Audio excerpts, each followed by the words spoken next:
Assalamualaikum warahmatullahi wabarakatuh. Waalaikumsalam warahmatullahi wabarakatuh. Ibu nggak geser nggak kelihatan. Udah. Kelihatan nggak Pak Haji? Dua-duanya. Ibu kelihatan ke Ibu Dina masih Masih segini. Iya. Saya mundur. Ya, mundur lagi. Oke, nggak apa-apa tadi potong. Baik, saya ulangin ya. Assalamualaikum warahmatullahi wabarakatuh, Bu Umi. Ya, waalaikumsalam warahmatullahi wabarakatuh. Mohon maaf ya Bu, mengganggu waktunya lagi nih. Ya, apa-apa, silakan. Baik, ada beberapa pertanyaan Bu ya, masih berkaitan dengan kegiatan pembelajaran. Karena kan kegiatan pembelajaran itu kan tidak terlepas dari model, metode, dan media ya Bu ya, untuk meningkatkan motivasi belajar siswa yang akhirnya nanti akan meningkatkan hasil belajar siswa tersebut ya Bu. Tapi dengan banyaknya model dan metode ini Bu yang sudah digunakan oleh guru-guru juga, masih ada Bu nilai siswa kita itu yang masih rendah Bu, istilahnya masih kurang ya Bu ya, tidak memenuhi apa yang kita inginkan. Nah, menurut Ibu bagaimana solusinya agar siswa kita ini dapat meningkatkan hasil belajar siswa, dan maksudnya dengan pemanfaatan model dan metode tersebut Ibu. Dengan pemanfaatan model pembelajaran maksudnya. Ya, ya. Betul, untuk meningkatkan hasil belajar siswa. Ya. Mungkin untuk itu yang di bagian model pembelajarannya mungkin yang cenderung ke problem based learning ya. Yang PBL. jadi permasalahan PBL ya. Jadi kita itu ada permasalahannya gitu. Permasalahannya tuh jadi apa gitu. Jadi setelah permasalahan tahu kan otomatis kita akan bisa mencari solusinya lah atau jalan keluarnya. Misalnya permasalahannya dalam matematika anak kurang memahami tadi, bisa dilakukan bagaimana caranya kita bisa mencari langkah-langkah itu mungkin. Dari problem Jadi yang ada dengan keseharian mereka juga ya Bu ya. Iya betul. Berdasarkan permasalahan yang dihadapi atau yang dialami oleh siswa gitu. Kemudian dari permasalahan itu kan kita tahu ini penyebabnya apa. Yang istilahnya kalau udah tahu permasalahannya kan kita jadi bisa menentukan ini kira-kira karena ini gitu istilahnya. Ya. Jadi berdasarkan permasalahannya. Iya baik. Terkait ke siswa lagi ya Bu ya. Ya. Kira-kira Bu dari model pembelajaran ini ada kekurangan atau kelebihannya gitu Bu? Menurut Ibu? Maksudnya dari model pembelajaran basic itu yang problem PBL itu. Iya Bu. Ya pastilah kalau untuk setiap model apapun itu nggak ada yang sempurna kan, pasti betul. ada lebihnya, ada kurangnya. Nah mungkin sebetulnya kadang tergantung bagaimana kita semaksimal mungkin memanfaatkan model tersebut gitu. Baik. Kalau pembelajaran yang PBL tadi yang berdasarkan ya kelebihannya masalahnya itu jadi lebih jelas kita ketahuinya. Jadi siswa lebih bisa lebih cepat otomatis kalau solusinya permasalahannya ya. kita lebih tahu, berarti kan ibaratnya langsung muncul ini caranya begini pasti seperti itu. Jadi kita akar permasalahannya itu udah langsung tahu gitu. Jadi juga dapat memotivasi mereka juga untuk belajar ya Bu ya, karena terkait mereka juga ya. Dengan tahu permasalahannya siswa, saya kurangnya di sini, pasti dia akan berusaha juga kan. Berusaha untuk berpikir kritis untuk menyelesaikan problem yang ada. Iya.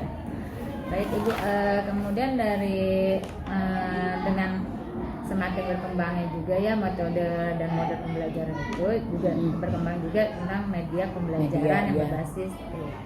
Nah banyak sekali Bu ya sekarang media-media pembelajaran, terus misalnya untuk meningkatkan antusias siswa. Nah menurut Ibu nih solusinya seperti apa ya Bu, dengan menggunakan media yang seperti apa sehingga untuk meningkatkan antusias siswa dalam proses pembelajaran tersebut?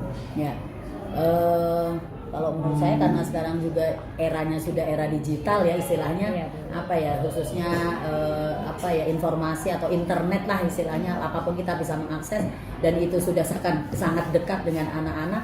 Mungkin dengan internet tadi, cuman guru juga harus bijak dalam penggunaan tersebut. Dan yang pasti memang gurunya juga harus familiar dengan internet tersebut penggunaannya. Artinya apa? Karena di satu sisi pasti nilai positifnya ada, tapi di sisi lain yang nggak kalah kurang juga nilai negatifnya ada.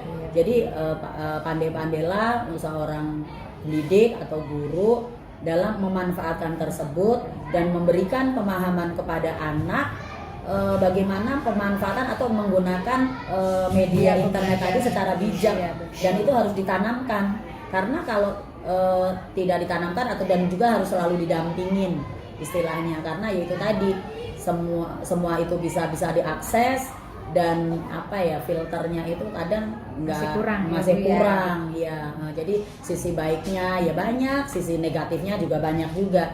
Bagaimana bisa memanfaatkan internet tersebut melalui media internet, yang sisi baiknya artinya bisa dimaksimalkan, tapi sisi negatifnya bisa ditekan seminimal mungkin gitu. Kalau dihilangkan masih nggak mungkin. Ya, menggunakannya untuk kegiatan yang positif ya Bu ya. Iya. Berarti harus ditanamkan ke anak-anak ya kan, pemanfaatan secara bijak itu tadi secara baik gitu. Sekarang juga kan komputer, LCD itu kan juga banyak anak-anak sudah paham ya Bu ya. Tapi dari beberapa yang media informasi, istilahnya komunikasi ini Bu, media teknologi informasi dan komunikasi yang sering kita gunakan itu biasanya kan komputer atau LCD, proyektor gitu Bu.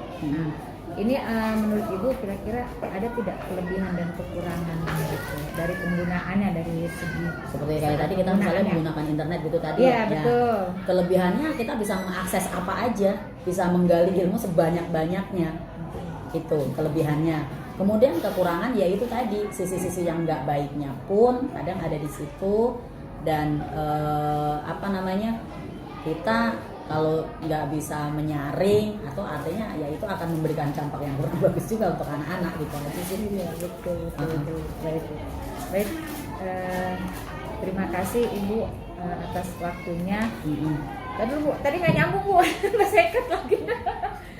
Maksudnya ini kan kita udah pakai ini di kelas gitu. Kelebihan atau kekurangannya apa gitu? Maksudnya internet? Iya, nyambungnya kan kalau umpamanya listriknya mati ya nggak bisa dipakai gitu, tuh nggak ada wifi gitu. Oh gitu. Nggak apa-apa sih, yang pertama tadi benar. Ya udah. Yang ini kan tadi kan saya ntar dikat aja ya sana ya. Nggak apa-apa. Ya udah, berarti kelebihannya ya kalau namanya internet itu kan pasti butuh jaringan ya. Jaringan itu pasti juga butuh perangkat, misalnya wifi-nya, internetnya, wifi-nya juga harus stabil, kemudian listriknya juga gitu. Kalau listriknya stabil, wifi-nya bagus atau jaringannya kuat, ya bisa mengakses dengan cepat gitu. Tetapi pada saat misalnya listriknya mati, kemudian wifi-nya juga lemot misalnya, atau jaringan internetnya lemot juga, ya mereka pasti akan menghambat dan nggak bisa mengakses gitu dengan maksimal.